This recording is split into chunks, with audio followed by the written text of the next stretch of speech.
Kisah ini berasal dari seorang anak kecil yang bernama Duloh. Sejak kecil, Duloh merupakan anak yatim piatu. Bapaknya bekerja sebagai tukang panjat pohon. Beliau meninggal karena jatuh dari pohon kelapa saat Duloh masih berusia 2 tahun. Sedangkan ibunya meninggal karena terkena serangan jantung saat Duloh berusia 12 tahun. Setelah itu, Duloh hanya tinggal dengan neneknya. Neneknya bekerja sebagai penganyam bakul yang terkadang tidak bisa mencukupi kebutuhan sehari-hari. Pernah Duloh dan neneknya tidak makan 2 hari berturut-turut. Karena pada saat itu, anyaman si nenek tidak laku sama sekali. Setiap kali lapar, nenek dan cucunya hanya minum air putih agar perutnya kembung dan menghilangkan rasa lapar. Tapi tetap saja, walaupun Duloh sudah minum banyak air, perutnya malah kembung dan rasa lapar tak kunjung hilang. Saat itu Duloh dan neneknya benar-benar kelaparan. Karena bingung apa yang harus dilakukan, Duloh izin pada neneknya untuk pergi mencari pekerjaan. Neneknya pun mengizinkannya, namun sebelum Duloh pergi, nenek membekali cucunya dengan sebuah keris yang berukuran sangat kecil yang muat jika dimasukkan ke dalam kantong. "Simpan keris ini, buat keberuntungan," kata si nenek. Duloh kecil dengan perutnya yang lapar pergi meninggalkan neneknya. Ia tidak tahu harus pergi kemana. Ia hanya mengikuti kata hatinya saja. Ia berjalan ke arah barat dan meninggalkan perkampungan. Tidak ada bekal apapun yang dibawanya tanpa alas kaki. Bajunya pun sudah kumal dan tipis. Ia melewati kampung demi kampung hingga akhirnya ia terjatuh. Perutnya sangat lapar. Ia benar-benar kehabisan tenaga dan tak mampu meneruskan perjalanannya. Ia merasa bahwa dirinya akan mati saat itu juga.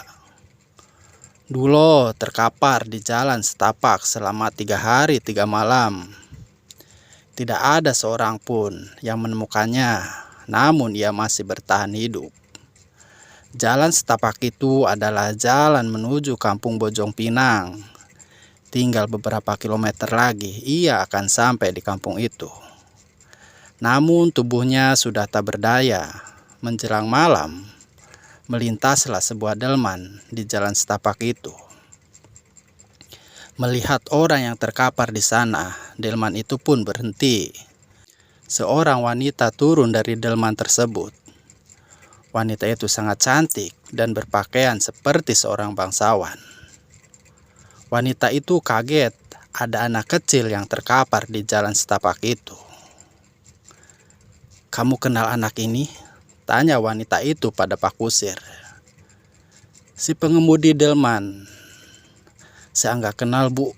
Mungkin dia berasal dari kampung sebelah," jawab Bapak Kusir. Wanita itu bernama Inggit. Ia adalah istri dari orang terkaya dari kampung Bojong Pinang. Ia hendak menjenguk saudaranya yang melahirkan di kampung sebelah. Namun melihat ada anak kecil yang terkapar di tengah jalan, ia benar-benar kasihan. Ia memperhatikan anak itu dan ternyata Duloh masih hidup. Kedua matanya masih berkedip, tapi Duloh tidak bisa mengucapkan sepatah kata pun. "Kamu dari mana, Nak?" tanya Inggit sambil menatap wajah Duloh. Duloh hanya bisa menjawab dengan bahasa isyarat. Perlahan, ia mengangkat jarinya dan menunjukkan ke arah timur.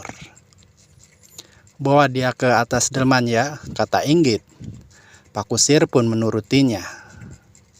Ia membopong tubuh Duloh ke atas delman. Duloh pun dibawa oleh Inggit. Sepanjang perjalanan, ia diberi makan dengan nasi ketan. Duloh memakannya dengan sangat lahap dan perlahan ia pun sudah mulai bisa bicara. Ia bilang ke Inggit bahwa ia berhari-hari tidak makan. Ia juga meminta tolong ke Inggit untuk memberi neneknya makan. Singkat cerita, setelah Inggit menjenguk saudaranya, Ia pun langsung pergi ke rumahnya Duloh untuk menolong neneknya. Inggit membawa nasi dan lauk pauk yang diambil dari rumah saudaranya itu. Namun, nasi buruk menimpa nenek malang itu. Saat Inggit dan Duloh tiba di sana, nenek itu sudah meninggal. Nenek itu pasti kelaparan. Di desa Duloh memang sedang dalam keadaan paceklik. Warga di sana banyak yang kelaparan dan hidup susah.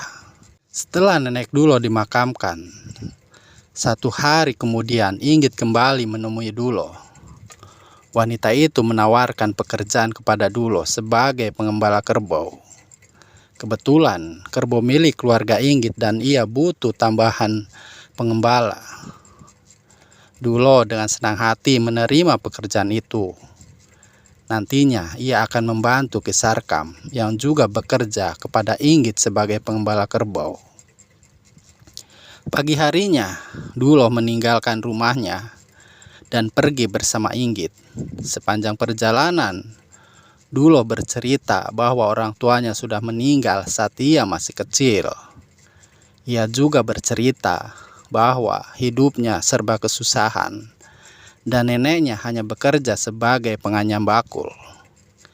Inggit semakin kasihan mendengar cerita anak kecil itu. Setibanya di rumah, Duloh benar-benar terkesima lantaran rumah wanita itu sangat besar dan luas. Duloh berdiri di depan rumah Inggit.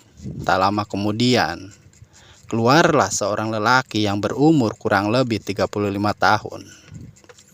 Lelaki itu berkumis sangat tebal, memakai jas hitam, dan sarung batik berwarna keemasan. Lelaki itu adalah Raden Jaya Kusuma. Orang-orang biasanya memanggil Raden Jaya. Raden Jaya adalah orang terkaya di kampung itu, sekaligus suami dari Inggit. Raden Jaya mempersilahkan Duloh untuk masuk ke rumahnya. Duloh disuguhi buah-buahan dan makanan-makanan yang enak. Raden Jaya dan istrinya benar-benar sangat baik pada Duloh. Raden Jaya juga memperkenalkan Duloh kepada Ki Sarkam, salah satu pengembala kerbau yang juga bekerja kepada Raden Jaya. Melihat penampilan Ki Sarkam yang memakai baju serba hitam dan golok yang diselipkan di pinggangnya, Duloh bergidik ngeri. Ia duduk di samping Duloh. Nah Duloh, ini adalah Ki Sarkam. Ia yang akan membimbing kamu dalam mengurus kerbau, kata Raden Jaya. Duloh menganggukkan saja. Ki Sarkam memandang Duloh dengan tatapan tajam dan terkesan mengerikan. Sesaat kemudian, dari dalam balik kamar muncullah seorang perempuan yang sangat cantik. Anak itu bernama Rara. Ia berumur 9 tahun dan satu-satunya anak Raden Jaya. Lalu Duloh pun dibawa oleh Ki Sarkam ke kandang kerbau. Ia menyuruh anak itu mengeluarkan seekor induk kerbau dari dalam kandang. Ragu-ragu Duloh memegang tali kerbau, lalu menyeretnya keluar kandang. Sebenarnya Duloh masih takut dalam mengurus kerbau. Ia takut diseruduk. Kau bawa kerbau itu ke sana, suruh Ki Sarkam sambil menunjuk jalan setapak. Duloh pun mengangguk saja. Perlahan ia bawa kerbau itu ke jalan setapak. Sedangkan Ki Sarkam mengikutinya dari belakang. Sepanjang hari Duloh mengembala kerbau-kerbau itu, sedangkan Ki Sarkam menjaga kerbau yang sedang makan. Bersambung. Nantikan sahabat untuk episode yang keduanya. Semoga sahabat suka dengan cerita kami. Assalamualaikum warahmatullahi wabarakatuh.